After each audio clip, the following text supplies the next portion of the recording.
जय हिंद दोस्तों, एक बार फिर से आपका स्वागत है MK डिफेंस एकेडमी के यूट्यूब चैनल पर।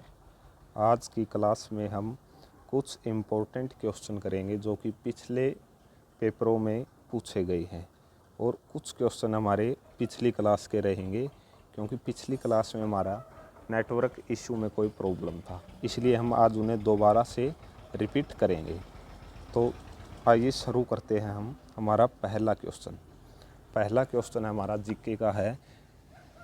जीएसटी का पूर्ण रूप है। जीएसटी का पूर्ण रूप है, ये क्वेश्चन पिछले वर्ष पूछा गया है। तो जीएसटी का जो पूर्ण रूप होता है वो होता है good and services tax.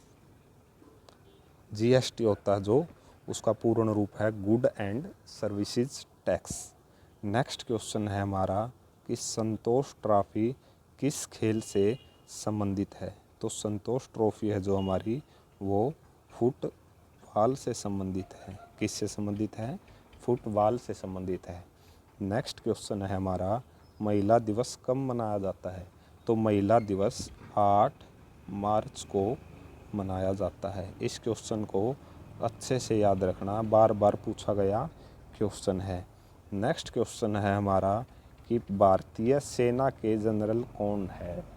Indian army के जो जनरल है वो मनोज मुकुंद नरवणे है। कौन है? मनोज मुकुंद नरवणे। आपको याद कैसे रखना है? ये इस नरवणे नाम से आपको याद रखना है। पेपर में ऑप्शन के अंदर नरवणे भी मिल सकता है या फिर इसका पूरा नाम MM नरवणे भी मिल सकता है। नेक्स्ट क्वेश्चन है हमारा कि नीति आयोग के प्रमुख हैं। तो नीति आयोग के जो अध्यक्ष होते हैं वो भारत का प्रधानमंत्री होता है। कौन होता है? भारत का प्रधानमंत्री होता है। और भारत का प्रधानमंत्री कौन है? नरेंद्र मोदी। इसी से रिलेटेड एक क्वेश्चन और पूछ सकता है कि नीति आयोग की स्थापना कब हुई थी। तो देखियो, इसे नीति आयोग है जो हमारा, इसे पहले योजना आयोग के नाम से जानते थे। किससे? योजना आयोग। और योजना आयोग है जो हमारा, इसकी स्थापना 1950 में हुई थी। कब हुई थी? 1950 में। लेकिन नरेंद्र मोदी ने 1 जनवरी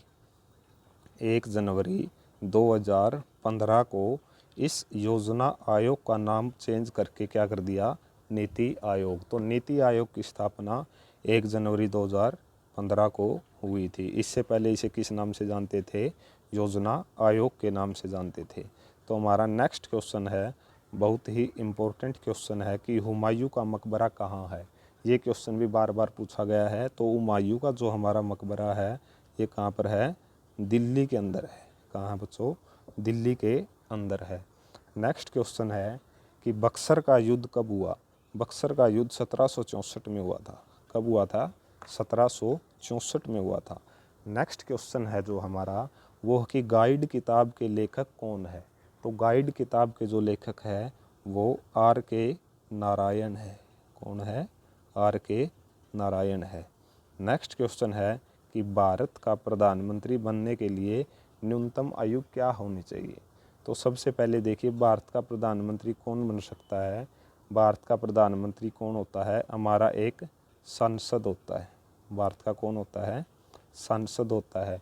और सांसद का चुनाव, यानी कि इसे हम MP भी बोल सकते हैं, मेंबर ऑफ पार्लियामेंट। MP का चुनाव लड़ने के लिए न्यूनतम आयु क्या होनी चाहिए? 25 वर्ष। कितनी? 25 वर्ष। तो एक MP होता, जो MLA होता है हमारा लोकसभा का, उसको 25 वर्ष की कम से कम आयु चाहिए।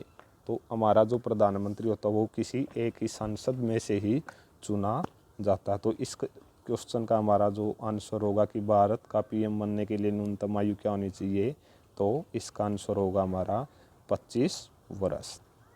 नेक्स्ट क्वेश्चन है हमारा कि भारत का राष्ट्रपति राज्यसभा में कितने सदस्य मनोनीत करता है। भारत का जो राष्ट्रपति होता है वो एक तो राज्यसभा में सदस्य मनोनीत करता है और एक लोकसभा में मनोनीत करता है। तो राज्यसभा में कितने करता है? 12 करता है। और लोकसभा में कितने? 2 करता है। कई बार पूछा गया है कि भारत का राष्ट्रपति संसद में, किसमें, संसद में कितने सदस्य मनोनीत करता है। तो संसद में पूछे तो संसद में इनका ऐड हो जाएगा 14 हो जाएगा, क्योंकि संसद में क्या होता है, संसद के अंदर लोकसभा और राज्यसभा दोनों आते हैं। तो दोनों में कितने हो गए इसके, 14 मेंबर हो गए, 14 मेंबर। नेक्स्ट क्वेश्चन है हमारा कि सरदार सरोवर परियोजना किस नदी पर है। तो सरदार सरोवर परियोजना है जो हमारी, वो नर्मदा नदी पर है। किस नदी पर है, नर्मदा नदी पर है। नेक्स्ट क्वेश्चन है नैनीताल किस राज्य में है। तो नैनीताल है जो हमारा, वो उत्तराखंड में है। कहाँ है, उत्तराखंड में है। ठीक है, तो ये हमारे 12 क्वेश्चन थे जनरल स्टडीज़ के। नेक्स्ट है जो हमारा पोर्शन साइंस का है। इसके अंदर हमारा जो पहला क्वेश्चन है कि गैंगा रोग किसके कारण होता है। तो गैंगा रोग आप सभी को पता है किसके कारण होता है, आयोडीन के कारण होता है। नेक्स्ट क्वेश्चन देखिए कि पानी का रासायनिक सूत्र क्या है। पानी का रासायनिक सूत्र है हमारा H2O, H2O। नेक्स्ट क्वेश्चन है हमारा कि आनुवांशिक का पिता कौन है। आनुवांशिक का पिता कौन है, मेंडल है। कौन रहेगा, मेंडल। नेक्स्ट क्वेश्चन है हमारा कि रात के समय पेड़ पौधे क्या छोड़ते हैं। तो रात के समय पेड़ पौधे कार्बन डाइऑक्साइड गैस छोड़ते हैं। नेक्स्ट क्वेश्चन है कि ग्रेफाइट का एक अपरूप है। ग्रेफाइट है जो वो कार्बन का एक अपरूप है। नेक्स्ट क्वेश्चन है हमारा कि दिन और रात किसके कारण होते हैं।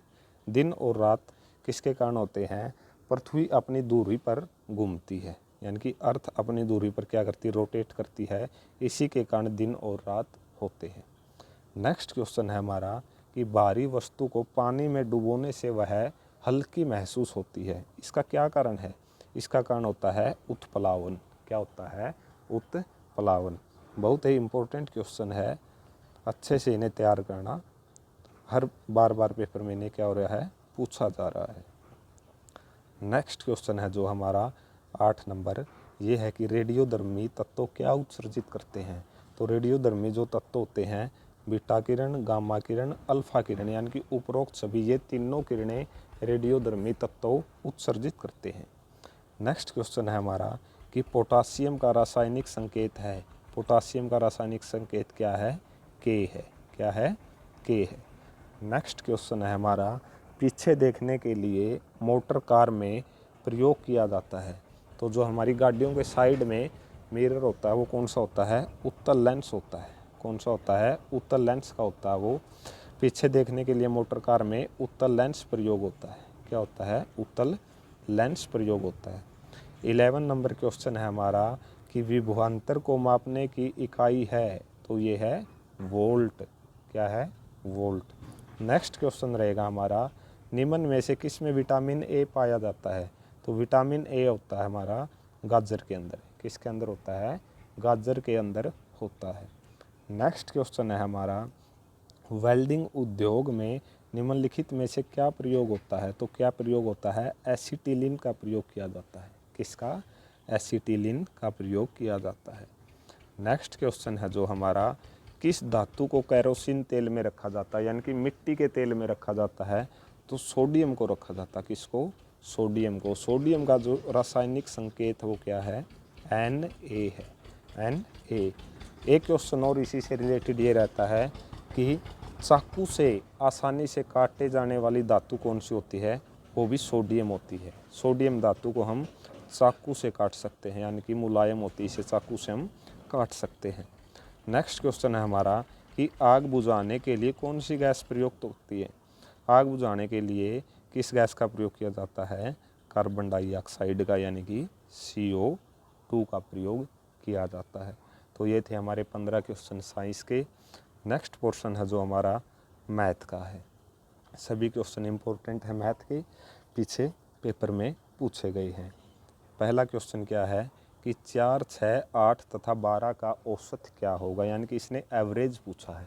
तो जो हमारा एवरेज होता है, औसत होता है, वो क्या होता है, इन राशियों का योग, इन संख्याओं का योग को भाग करेंगे किससे, इनकी संख्या से। इनकी संख्या कितनी है, 1, 2, 3, 4, और इनका योग कितना हो जाएगा, 4 और 6 10, 10 और 8 18, 18 और 12 30, और इन राशियों की संख्या कितनी है, 4। 30 को 4 से भाग करेंगे 4 7 28, 2 20, 4 पंजे 20। तो 4 6 8 तथा 12 का औसत कितना होगा? 7.5 होगा। कितना होगा? 7.5 होगा। नेक्स्ट क्वेश्चन है जो हमारा कि 1 टन में कितने किलोग्राम होते हैं? 1 टन में जो होते हैं वो हमारे कितने होते हैं? 1000 केजी होते हैं। कितने होते हैं? 1000 केजी। इसी से रिलेटेड एक बार बार पूछा जाता है कि 1 क्विंटल में कितने होते हैं? 100 केजी होते हैं। कितने होते हैं? 100 केजी होते हैं। नेक्स्ट क्वेश्चन है जो हमारा वो है कि किसी रेडियो को 630 रुपये में बेचने पर 5% का लाभ होता है तो उसका क्रय मूल्य क्या होगा? तो सबसे पहले मैं ये देखना कि वस्तु को क्या किया गया है? 630 रुपये में बेचा गया है, यानी कि इस वस्तु का हमारे पास सेलिंग प्राइस यानी कि विक्रय मूल्य कितना है? 630 है। और वस्तु को किस पर बेचा गया है? 5% लाभ यानी कि 5% प्रॉफिट पर बेचा गया है। तो किसी वस्तु को अगर प्रॉफिट पे यानी कि 5% प्रॉफिट पे बेच रहे हैं तो उसका मतलब है कि वह वस्तु 105% पर क्या हुई है? सेल यानी कि बेची गई है। तो 105% की वैल्यू कितनी है? 630, क्योंकि 105 भी क्या है? हमारा सेलिंग प्राइस का परसेंटेज है और 630 क्या दे रखा है इसने? सेलिंग प्राइस दे रखा है। तो 105% की वैल्यू 630 है। तो 1% की वैल्यू होगी जो हमारी 630 को 105 से भाग करेंगे तो ये 6 पे डिवाइड होगा। कितने पे होगा? 6 पे। अब इसने हमसे क्रय मूल्य पूछा यानी कि कॉस्ट प्राइस पूछा है। कॉस्ट प्राइस हमेशा आपको 100% मान के चलना है। कितना? 100%। 1% की वैल्यू 6 है तो 100% की वैल्यू कितनी होगी? 600 रुपये होगी। उस रेडियो का क्रय मूल्य कितना था? 600 रुपये था। कितना था? 600 रुपये था। नेक्स्ट क्वेश्चन है हमारा जो कि पहली 100 प्राकृत संख्याओं का औसत क्या होगा? पहली 100 प्राकृत संख्याओं का औसत क्या होगा? तो नेचुरल नंबर का अगर आपको एवरेज ज्ञात करना है तो उसका हमारे पास फार्मूला होता है n+1/2। n का मतलब होता है कि टोटल नंबर। टोटल नंबर कितने हैं हमारे यहाँ पे? 100। इसमें एक ऐड करना है आपको और 2 से क्या करना है? डिवाइड करना है। 100 को और 1 को ऐड करेंगे तो 101 होगा। 2 से डिवाइड करेंगे तो कितना होगा? 50.50 होगा। तो इसका औसत कितना होगा? 50.50 होगा। इसी से रिलेटेड एक क्वेश्चन, 2 क्वेश्चन और होते हैं कि यदि आपसे सम संख्याओं का लगातार सम संख्याओं का औसत पूछे या फिर आपसे विषम संख्याओं का औसत पूछे तो क्या करना होगा? सम संख्या का जो फार्मूला होता है वो n+1 होता है और विषम का क्या होता है? n होता है। देखिए कैसे होता है। अगर आपसे बोला जाए कि प्रथम 100 सम संख्याओं का औसत क्या होगा तो आपको कुछ नहीं करना। अगर 100 का पूछ रहा है तो उसमें एक ऐड करो, आंसर 101 होगा।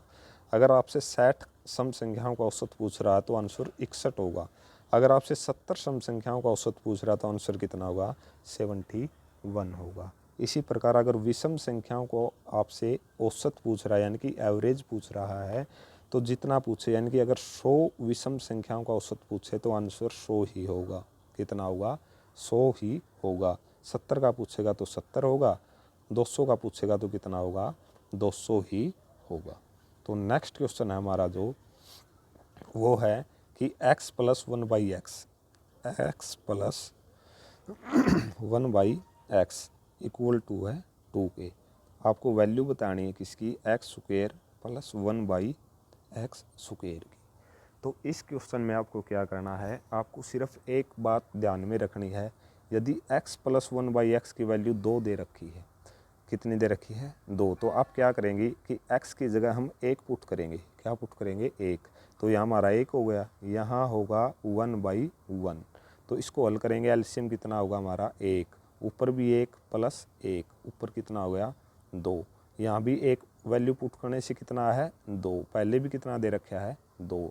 तो इसका मतलब ये है यदि x+1/x की वैल्यू 2 है तो आपको x की वैल्यू कितनी माननी है? 1 माननी है। तो इस साइड हम पुट करेंगे अब 1 का स्क्वायर जमा में 1/1 का स्क्वायर। तो वैल्यू क्या होगी? 1 का स्क्वायर क्या होगा? 1, और 1 1 ही है, नीचे भी क्या होगा?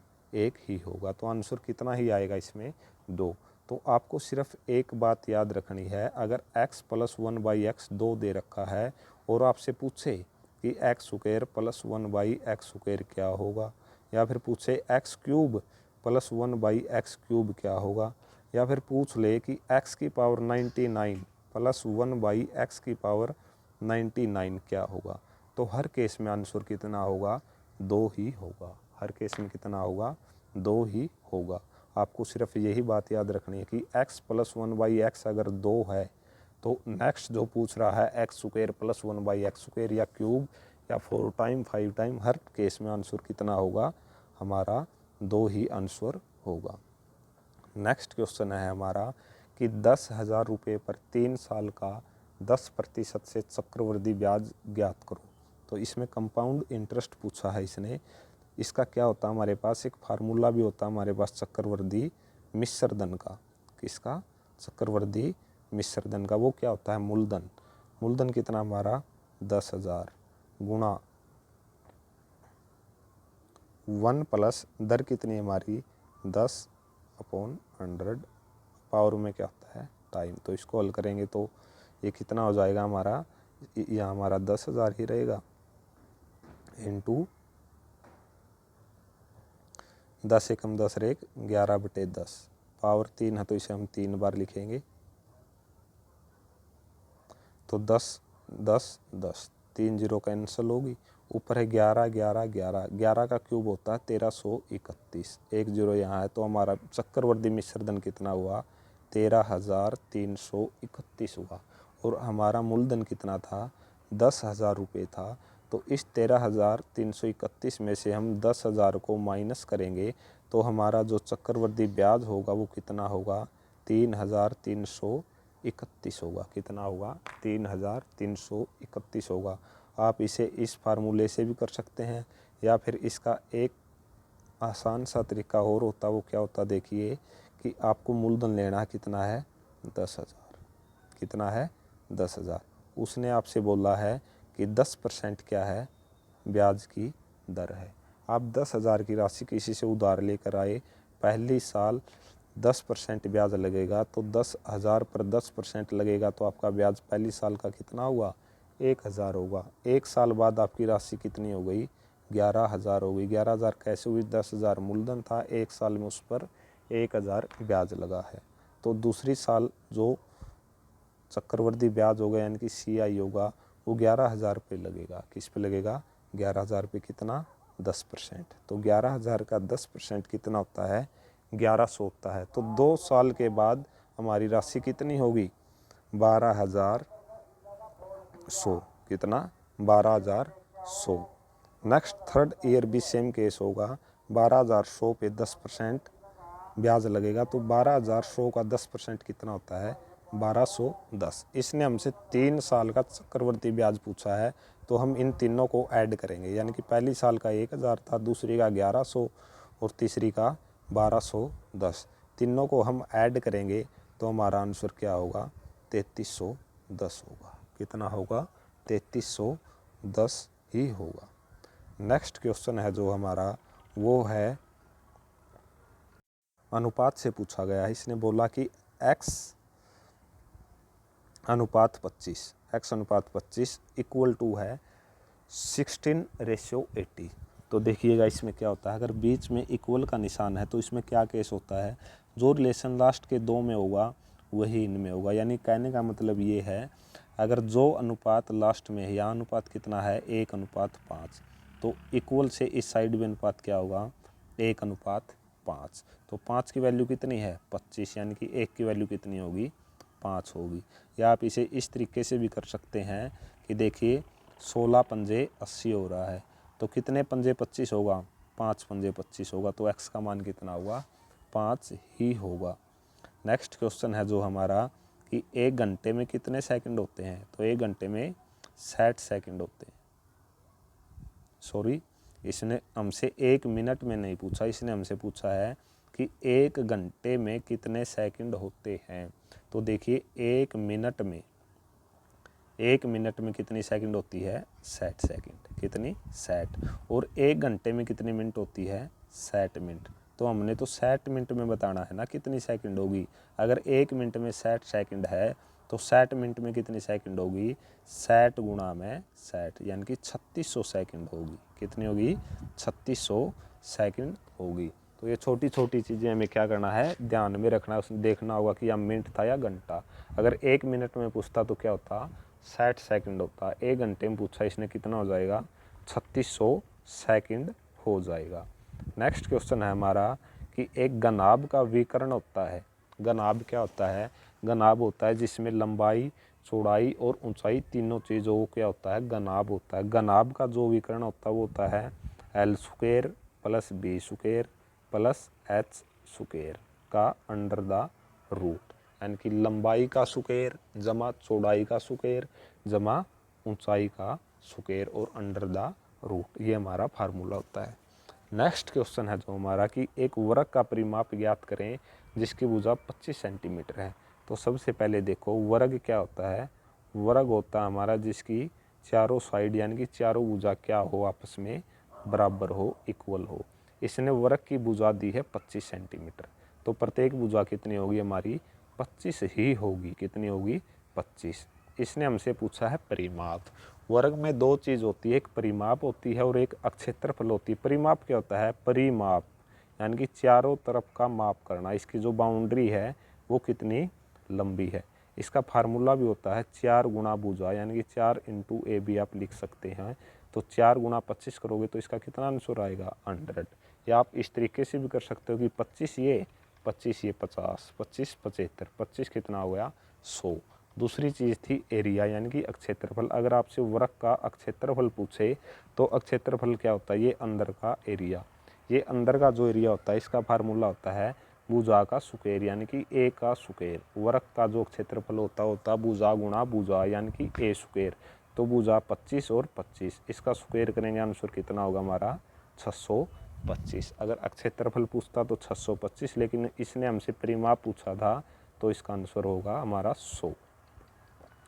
नेक्स्ट क्वेश्चन है हमारा कि x square plus 15x plus 14 के गुणनखंड बताओ। तो इसमें आपको क्या करना है, यहाँ 14, यहाँ एक एक्स स्क्वायर है तो यानी कि 14 एकम 14, हमारी गुणा कितनी आनी चाहिए, 14, और हमारा जोड़ कितना आना चाहिए, 15, और दोनों किसके आने चाहिए, प्लस के आने चाहिए। तो हम ये देखेंगे सबसे पहले कि 14 गुणा किस किस की होती है, 1 की और 14 की होती है, 2 की और 7 की होती है। हम मान लेते हैं कि हमारे जो संख्या वो 2 और 7 है, 2 7 14, ठीक है, और 2 को और 7 को ऐड करें तो कितना आ रहा है, 9। तो ये गलत हो गया, तो ये जोड़ा हमारा नहीं होगा। अब इसे चेक करते हैं, 1 की और 14 की गुणा करें तो 14 आ रहा है, 1 और 14 को हम ऐड करें तो 15, ये हमारा सही है। तो हमारी संख्या कौन सी हुई, 1 और 14 हुई। कितनी हुई, 1 और 14।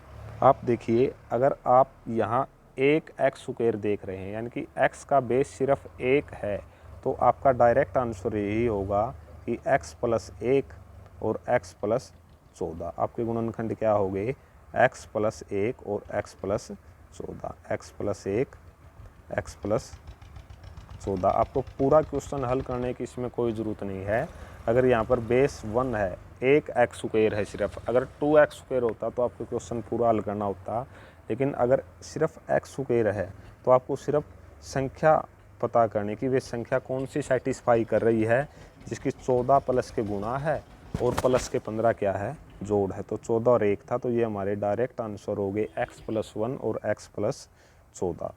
नेक्स्ट क्वेश्चन है हमारा, देखो 5x minus 7 is equal to 2x plus 11 हो तो x का मान ज्ञात करो। इसमें आपको कुछ नहीं करना, x की वैल्यू एक साइड करो, इन संख्याओं को एक साइड करो। तो देखो 5x है, प्लस का 2x इस साइड आएगा तो माइनस का 2x, इक्वल में है 11, ये माइनस का 7 इस साइड आएगा तो प्लस का 7। 5x में से 2x माइनस होगा 3x is equal to 18। 3x की वैल्यू 18 है तो 1x की वैल्यू कितनी होगी हमारी, 6। तो इसका हमारा जो राइट आंसर होगा कितना होगा, 6 होगा। नेक्स्ट क्वेश्चन है जो हमारा वो है 3120 डिवाइड बाई 26 प्लस 13 इंटू 30। तो इसमें सबसे पहले आप भाग को हल करेंगे, किसको, भाग को, फिर गुणा को और फिर जोड़ को। तो देखिएगा 3120 को 26 से भाग करना है, किससे, 26 से। तो देखो 26 एकम 26, कितना बचा, 5, आगे कितना होगा 2, 26 दूनी 52 जीरो। हमारा कितना आया इसमें 120 आया है। आगे हमारा +13 गुणा 30। अब हम गुणा को हल करेंगे, यानी कि 13 और 30 की मल्टीप्लाई करेंगे तो 390 होगा। प्लस में कितना हमारा 120। 120 को और 390 को यदि हम ऐड करेंगे तो हमारा आंसर होगा 510 होगा। कितना होगा 510 होगा।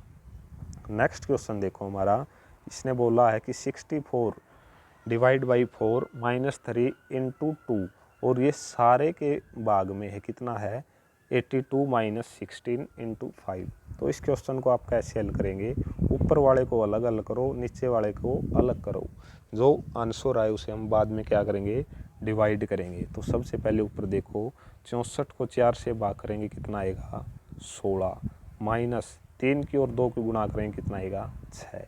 नीचे हल करें हम 16 और 5 की गुणा करेंगे तो कितना आएगा 80 और यहाँ कितना हमारा 82। ऊपर देखेंगे हम 10, नीचे कितना 2, 2 से भाग करेंगे आंसर कितना हुआ 5। इस क्वेश्चन में हमेशा एक चीज़ ध्यान रखना है, ऊपर वाला जो क्वेश्चन है हमारा 64 डिवाइड बाई 4 -3 इंटू 2, इसमें सबसे पहले आपको भाग हल करना है। क्या हल करना है भाग, फिर मल्टीप्लाई और फिर माइनस। सेम नीचे सबसे पहले क्या हल होगा हमारी गुणा हल होगी, उसके बाद माइनस हल होगा। ये सब हल करने के जो तरीके हमारे ये बोर्ड मास के ऊपर निर्भर करते हैं। किसके ऊपर, बोर्ड मास के ऊपर निर्भर करते हैं। ये क्या होता है, यदि एक क्वेश्चन में हमारे एक से अधिक सिंबल आ जाए तो हम बोर्ड मास का उपयोग करते हैं। बोर्ड मास क्या होता है, बी का मतलब ब्रैकेट होता है, ब्रैकेट होती है हमारी अलग अलग तरह की। ओ का मतलब ऑफ होता है, ऑफ को हिंदी में का कहते हैं, और का मतलब होता है गुणा। डी का मतलब डिवाइड यानी कि भाग होता है, मल्टीप्लाई गुणा होता है, प्लस माइनस। इसी रूल से करेंगे। अगर क्वेश्चन में ब्रैकेट आता है तो सबसे पहले ब्रैकेट हल करेंगे, ऑफ आता तो उसे हल करेंगे। लेकिन हमारा इस क्वेश्चन में बी और ओ का कोई नहीं था, इसलिए हमने सबसे पहले डी ऊपर सबसे पहले भाग हल किया था, नीचे सबसे पहले गुणा हल किया था, क्योंकि नीचे सिर्फ 2 ही सिंबल थे, मल्टीप्लाई और सब्ट्रैक्शन। तो एम पहले आता तो हम इसलिए एम यानी कि मल्टीप्लाई पहले करेंगे। नेक्स्ट देखिए, इसने हमसे पूछा कि शून्य के सभी प्रयोग है। मैथ के अंदर जो हमारे शून्य के 3-4 प्रयोग होते हैं वो क्या होते हैं देखिएगा। यदि हम किसी संख्या को शून्य से गुणा करते हैं, कोई भी संख्या हमारी 1 है 2 है -3 है -20 है 1000 है, किसी भी संख्या को यदि हम 0 से गुणा करेंगे तो वो 0 ही होगा। कितना होगा 0 ही होगा। जो दूसरा हमारा प्रयोग है शून्य का, यदि किसी भी संख्या की पावर 0 है, किसी भी संख्या की पावर 0 है, 1 की पावर 0 है, 100 की पावर 0 है, 99 की पावर 0 है, या फिर 666 की पावर 0, किसी भी संख्या की पावर अगर 0 है तो उसका आंसर हमेशा कितना होगा 1 होगा। कितना होगा 1 होगा। नेक्स्ट होता है जो शून्य होता है हमारा, इसका जो उपयोग होता है वो क्या होता है देखिए, एक मिनट।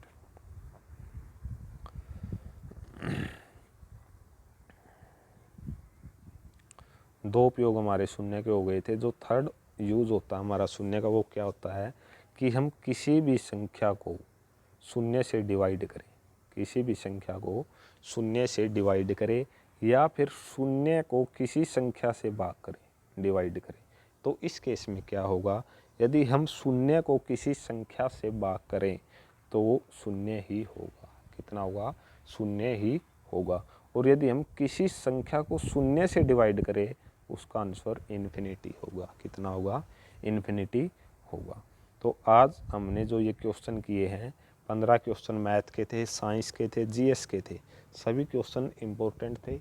हमारी जो कंटिन्यू क्लासेज होगी 1 या 2 दिन के अंदर हमारी video YouTube channel MK Defence Academy के ऊपर आती रहेंगी। हमारा जो उद्देश्य है वो यही रहेगा कि जो प्रीवियस ईयर क्वेश्चन पूछे गए हैं जिनकी संभावना आगे है, ज़्यादातर क्वेश्चन इम्पोर्टेंट होते हैं जो उनकी संभावना रहती बार बार पूछे जाते हैं, हम वही क्वेश्चन बार बार लेकर के आएंगे। और यदि कोई टॉपिक के अंदर प्रॉब्लम आती है कॉमनली तो हम मैथ का कोई टॉपिक होगा तो उसे भी हम अलग से डिस्कस करेंगे। ठीक है, थैंक यू दोस्तों।